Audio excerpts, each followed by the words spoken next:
Salam əziz bacılar, salam əziz qardaşlar. Mən də hər birinizi Rəbb İsa Məsihin ismi ilə salamlayıram. Bugünkü vaazımın adı belədir. İsa deyir, dünyanın nuru mənəm. Yəhya müjdəsi 9-cu fəsildə bir mövzu var, kör adamın sağalması və bu haqda danışacağam. İsa yol gedərkən anadan gəlmə kör bir adam gördü. Şagirdləri ondan soruşdu. Rəbbim, kim günah elədi ki, bu adam kör doğuldu? Özü, yoxsa ata-anası? İsa cavab verdi. Nə özü günah elədi, nə də ata-anası. Amma Allahın işləri onun həyatında görünsün deyə belə oldu. Amin. Şagirdlər yol gedərkən bir kör adam görürlər. Və İsa'ya sual verirlər ki, Rəbbi, kim günah elədi ki, bu kör doğuldu? Özü, yoxsa ata-anası?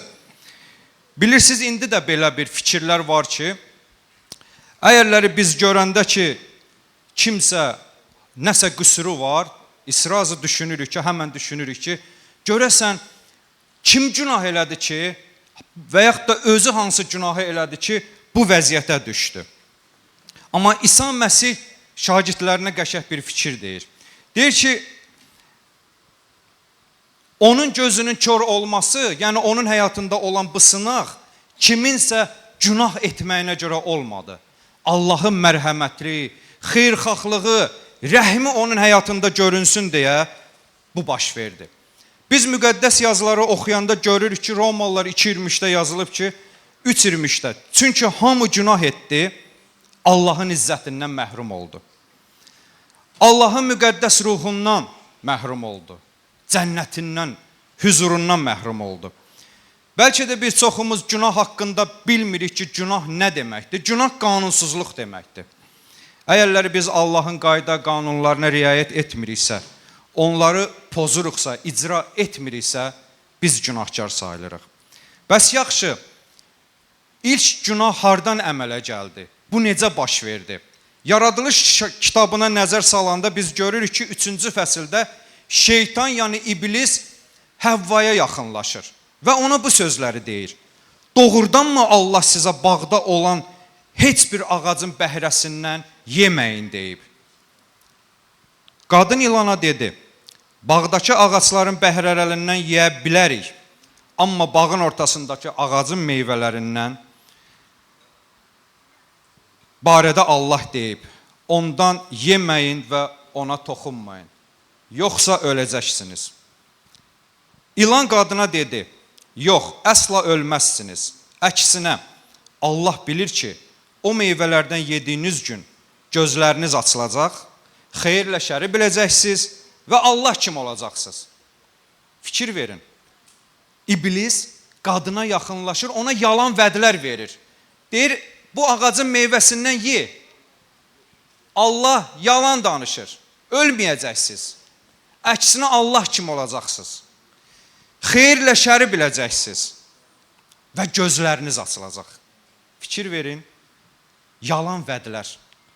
İblis burada Allahı yalancı yerinə qoyur. Və ikisi də bu meyvədən yeyəndən sonra hər ikisinin gözü açılır. Və onların gözü bu dünyaya açıldığına görə onların ruhani gözləri də kör olur. Və bundan sonra görürük, Rəbb Allah Adəmi səsləyib deyir, hardasan? O cavab verdi, bağda səsini eşitdim və çılpaq olduğum üçün qorxdum. Buna görə də gizlənmişəm. Baxaq, artıq Adəm Allahı görmürdü. O yalnız onun səsini eşidirdi. Çünki günah vasitəsilə Adəmin gözü kör oldu. Artıq 6000 ildir ki, bu belə də davam eləyir. İnsanlar günah etdiyinə görə kör oldular. Hətta bir müddət keçəndən sonra da kar oldular. Artıq neçə illərdir ki, biz nə Allahı eşidirik, nə də onu görürük. Bilirsiniz və iblis də bu şeylərdən istifadə eləyir. İnsanları yönəldir ki, insanlar hər şeyə səcdə eləsinlər bu həyatda Allahdan başqa. Ölüyə səcdə eləsinlər, dağa daşa səcdə eləsinlər. Və günahlarının bağışlanması üçün bəzən görürsən ki, insanlar yollar da axtarırlar. Bilirsiniz, bu yaxında mən bir insanla söhbət eləyirdim. O mənə qayıtdı, dedi ki, mən öz qazancımın çox hissəsini nəzir verirəm. Və mən sual verdim ki, bunu nəyə görə eləyirsən? Yəni bu nəzir verməkdə sənin məqsədin nədir? Bilirsiniz nə dedi? Qayıtdı mənə dedi ki, Allah günahlarımı bağışlasın deyə bunları edirəm. Bəli, biz görürük ki, bəzən insanlar da var ki, onlar görürsən kasıbların qayğısına qalmaq üçün kimsə ət aparır, verir, produkt verir, ərzaq verir, kimsə paltar verir, kimsə olanından verir. Bilirsiniz bunu nəyə görə eləyirlər? Bir çox insanlar öz salihliyin göstərmək üçün eləyirlər ki, mən belə xeyirxaxam, mən belə əlim açıqdır.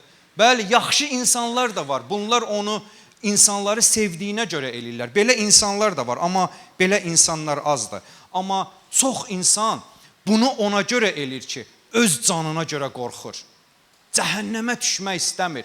Xeyirxahlıq, yaxşılıq eləmək istəyir ki, bu ona savab yazılsın, onun uşağına xeyir gəlsin, ailəsinə xeyir gəlsin ki, Allah onun günahlarını bağışlasın. Bəlkə aramızda da elə insanlar var. Bəzən kiməsə yaxşılıq eləyir ki, Allah görsün ona bol xeyir dua versin, əvəzin versin. Bir dəfə mənə bir insan dedi ki, mən orada nəzirə 5 manat attım, oradan çıxan kimi Allah mənə 10 manat verdi.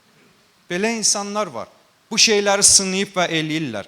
Amma nəyə görə insanlar bu düşüncədədirlər? Nəyə görə insanlar Allahın kəlamın, qayda qanunların bilmirlər? Bilirsiniz nəyə görə? Çünki 2 Korinfillər 4-cü fəsil 4-cü ayədə yazılıb ki, onları bu dövrün Allahı çora zehin etdi ki, Allahın surətində olan Məsihin ehtişamlı müjdəsinin işığı imansızların üzərinə doğmasın. İblis insanların gözünü kör elədi. Ağılların kör elədi ki, Allahın surətində olan Məsihə iman edib xilas olmasınlar. Bu yaxında mən bir hadisə ilə rastlaşdım. Bəyək qardaşlarla da danışdıq o haqda. Bilirsiniz, indi sosial şəbəkələrdə iblisin qurduğu qumar oyunları var. Və bu yaxında bir oyun da çıxmışdı ki, hətta imanlar da onun qurbanı oldu o oyunun. Bir-birlərinə təklif elədilər ki, gəlin oynayaq, pul qazanaq. Və bilirsiniz nə baş verdi? Küllü miqdarda bir çox insan ora pul qoydu. Kimsə atasının məzar daşının pulunu qoydu ora, uduzdu. Bu həqiqətdir. Və bir qardaş mənə bir səs qulaq astıq. Orada bir imanlı bacı ağlaya-ağlaya deyir ki, mən atamın dərman pulunu gətirib qoymuşam bura. Bankıma borcum var idi və istəyirdim ki, küllü miqdarda pul götürəm, həm bankı bağlayam, həm də özümə xəstlik pulu qalsın. Və o pul yandı getdi. Bilirsiniz nəyə görə? Çünki iblisin əlindədir insanlar. O nə istəyir insanlarla eləyir. Amma gəlin baxaq, Rəbbimiz bizə nə deyir? Deyir, kör-körü apara bilərmi? Hər ikisi çuxura düşməzmi? Bilirsiniz, bugün Allah yolunu tanımayan insanlar bir çox insanları da öz ardıncan aparmaq istəyir. Amma Rəbb deyir ki, onların sonu çuxurdur. Yəni cəhənnəmdir. Yahya müjdəsi 9-cu fəsil 5-ci ayədə İsa Məsih bu sözləri deyir. Dünyada olduğum müddətdə dünyanın nuru mənəm. Bu sözləri deyəndən sonra yerə tüpürdü. Tüpürcəklə palçıq düzəltdi və palçığı kör adamın gözlərinə sürtdü. Sonra ona dedi, get Şilo hovuzunda yuyun. Şilo göndərilmiş deməkdir. O da gedib yuyundu və gözləri açılmış halda qayıtdı. Qonşuları və əvvəllər onun bir dilənçi kimi tanıyanlar deyirdilər. Əvvəllər oturub dilənən adam bu deyilmi? Bəzisi odur, bəzisi də xeyr, amma ona oxşayır dedi. Özü isə mənəm dedi. Onda elə isə gözlərin necə açıldı deyə soruşdular. O cavab verdi. İsa deyilən adam palçıq düzəldib gözlərimə sürtdü və mənə dedi, Şilo hovuzuna get, yuyun. Mən də gedib yuyundum və gözlərim açıldı. Amin. İsa'nın dediyin kör adam icra elədi. O eşidirdi, İsa'nı görmürdü. Amma eşidirdi ki, İsa deyir ki, dünyanın nuru mənəm. Mənim ardımca gələn qaranlıqda qalmaz. Onun həyatı zülmətdə olmayacaqdır. Çünki bizim gözlərimizə şəfa verən İsa Məsihdir, gözlərimizi açan. Bilirsiniz, Adəmin günahından sonra bizim bu bədənimiz günaha qarşı meyilli oldu. Elə şagirdlər də İsa'ya ona görə sual verirlər ki, Rəbbi, kim günah elədi ki, bu belə doğuldu? Bilirsiniz, sanki onlar deyirdilər ki, bu kiminsə günahına görə baş veribdir. Bilirsiniz, bizim də aramızda olur. Bəzən görürük ki, kiminsə həyatında problem var, sınaq var. Sırazı başlayırıq onu göstərmək ki, hə, yaxşı oldu buna. O günkü günahına görə bu oldu. Filan şeyinə görə bu oldu. Amma əziz bacılarım, qardaşlarım, biz hamımız günahkarıq. Bu o demək deyil ki, başımıza gələn hər bir şey günahımıza görədir. Bəlkə Allah onun həyatında bu sınağı edib ki, onu daha gücləndirsin. Bəlkə Allah bu vasitə ilə onu tərbiyələndirir, böyüdür ki, daha güclü imanlı olsun. Bəlkə də bu sınaq ona görədir ki, onun həyatında etdiklərini getsin və hər yerdə danışsın ki, İsa mənim həyatımı dəyişdi. Bilirsiniz, eləcə də bax bu kör insan, mən indicə həmən yerləri oxudum. Yazılıb ki, əvvəllər onu tanıyan insanlar yaxınlaşıb ona baxırdılar ki, görəsən doğrudan bu odur, yoxsa yox. Amma o şəhadətçilik eləyir özü haqqında ki, bəli, o mənəm, mən kör idim, mən anadan gəlmə kör idim, görmürdüm. İsa mənim gözlərimə şəfa verdi. Və mən bir sual vermək istəyirəm. O insanın həyatında olan dəyişikliyi ətrafında olan insanlar gördü. Bəs bugün bizim necə? Həyatımızda olan dəyişiklikləri insanlar görür, bizdən soruşurlar ki, səni kim dəyişdi? Sənə kim şəfa verdi? Sən oğruydun, səni kim dəyişdi? Sən söyüş söyürdün, bütün gün ağzın küfürlə doluydu. Səni kim dəyişdi? Sən zinakar idin, sən paxıl idin, qurtluydun. Kim səni dəyişdi? Yoxsa bizə heç elə sualı verən yoxdur. Bəlkə heç dəyişməmişik biz. Bilirsiniz niyə görə?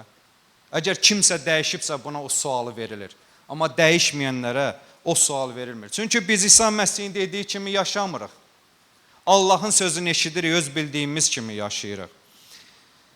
Və ondan qayıdıb soruşurlar ki, yaxşı, sən deyirsən sənin gözləri və şəfanı İsa verdi. Bəs İsa hardadır? O isə qayıdıb deyir ki, mən bilmirəm İsa hardadır. Mən də bu sualı verirəm. Bəs İsa hardadır? Bizim həyatımızda İsa Məsih hardadır? Bəlkə çoxdan da heç biz onu görmürük. Bəlkə bizim də gözlərimizi uca artıq günah tutubdur. Bəlkə neçə vaxtı biz İsa ilə görüşmürük. Bir özümüzə sual vermişik ki, mən İsa Məsihlə nə vaxt görüşmüşəm? Axırıncı səfər İsa mənim həyatıma nə vaxt gəlib? Nə vaxt mən onunla ünsiyyətdə olmuşam? Onunla danışmışam, bir yerdə vaxt keçirtmişəm. Nə vaxt olub bu? Gəlin özümüzə sual verək. Və bilirsiniz, kör adam çox sevinirdi ki, onun gözləri açılıb. Onun üçün maraqlı deyildi insanların fikri, düşüncəsi. Körün bir istəyi var idi ki, onun gözləri açılsın və o görsün. Mənim də həyatımda olubdu. Mən başqa bir ölkədə yaşayırdım. İsa Məsih məni çağırdı və Azərbaycana gətirdi bu məbədə. Və mənim gözlərimi açdı. Mən görürdüm, amma İsa'nı görmürdüm. İsa mənim gözlərimə şəfa verdi. Mən İsa'dan qabaq başqa yollarda gedirdim. İnsanların fikri ilə oturub dururdum. Yanlış yollardaydım. Hər şeyə səcdə eləyib baş əyirdim. Amma İsa mənim gözlərimə şəfa verdi. Mənim gözüm açıldı.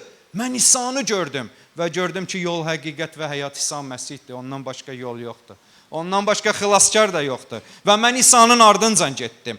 Eləcə də biz müqəddəs kitabı oxuyanda görürük ki, bu hadisəni bilən dini rəhbərlər, fariseylər gəlirlər həmən o kör insanı başlayırlar sorğu-suala çəkməyə ki, Allahın izzəti naminə bizə denən, sənə kim şəfa verdi?